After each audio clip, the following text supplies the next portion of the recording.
हमें बस सहारे की आदत पड़ जाती है, पर हमारा जीवन, हमारा मन, हमारा शरीर, हमारी बुद्धि किसी के सहारे के मोहताज है ही नहीं। ये सिर्फ मनोदशा हमने बना ली है कि सहारे की जरूरत है। मैं ऐसा सोच रहा हूं, जो भी बाहर से इंफॉर्मेशन आ रही है, जो भी इस दुनिया से डेटा आ रहा है, विषय आ रहे हैं, वो मेरे अंदर छन कर जा रहे हैं कि मुझे लोगों की जरूरत है इनके लिए, इसलिए मुझे यकीन हो रहा है कि लोगों की जरूरत है। जहां वो छन्नी हटा दूंगा, अकेले खड़ा मिलूंगा, खुद पर भरोसा करूंगा, तो मनोदशा वैसी ही बन जाएगी, काम तब भी पूरे हो जाएंगे। मुझे एक औरत को जानने का सौभाग्य मिला। वो हर काम के लिए अपने पति पर निर्भर थी। उसकी दुनिया चूल्हे चौके से शुरू होकर बच्चों और पति पर खत्म हो जाती। सारे निर्णय, सारे डिसीजन, सारे फैसले पति लेता, सारे बाहर के काम पति करता। उसे भी यही लगता था कि उसकी दुनिया पति और बच्चों के सारे चल रही और कुछ भी नहीं है, वो कुछ भी नहीं कर सकती। कोई उसे कहते मार्केट जाके चीज ले आओ, वो मना कर देती, मेरे बस की नहीं है, मुझे बात करना नहीं आता, सड़क क्रॉस करना नहीं आता। फिर एक दिन शाम को उनके पति वापस ही नहीं लौटे। लौटा तो सफेद कपड़े में लिपटा हुआ एक शरीर। कहानी खत्म। उस औरत का जीवन तो उसी के सहारे चल रहा था। जब वो खत्म तो ये भी खत्म। उसको भी यकीन हो गया जीवन खत्म, मैं तो कुछ भी नहीं कर सकती, या तो कोई मुझे सहारा दे। किसी ने सहारा नहीं दिया। थोड़ा थोड़ा सहारा दिया, फिर पीछे हट गए। चाहे अपने घर वाले ही क्यों ना।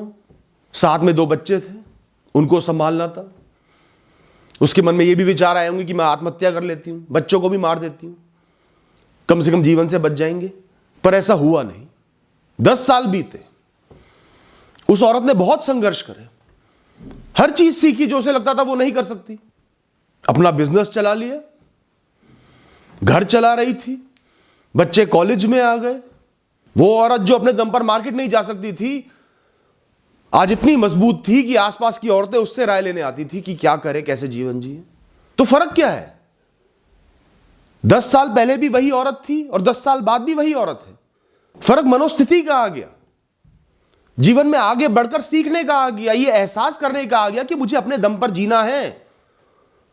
यहां कोई सगा नहीं, कोई अपना नहीं, गुजारा तो चलाना ही है और मैंने ही चलाना है। जो नहीं आता वो सीख लूंगी, जो अच्छे से नहीं हो पाएगा वो हो तो जाएगा। और भी बहुत कुछ है जीवन में। वो अकेले ना पड़ती तो वैसे ही जीते रहती, पता ही नहीं चलता अपनी ताकतों का, अपनी बुद्धि का, अपने आत्मविश्वास का। एक दिन मर जाती। असहनीय दुख देकर ऊपर वाले ने उसको एक जीवन भी दिया, एक नया जीवन दिया जो वो कभी सोच भी नहीं सकती थी। दोस्तों, अकेलापन एक मौका है खुद को देखने का, खुद को समझने का कि मैं हूं कौन, मेरी ताकतें क्या है। जिस जिस चीज से हम पूरे जीवन डरते हैं वो सब काम हम कर सकते हैं। बताओ कौन सा ऐसा काम है जिससे तुम डरते हो वो तुम कर नहीं सकते? कर सब कुछ सकते हो।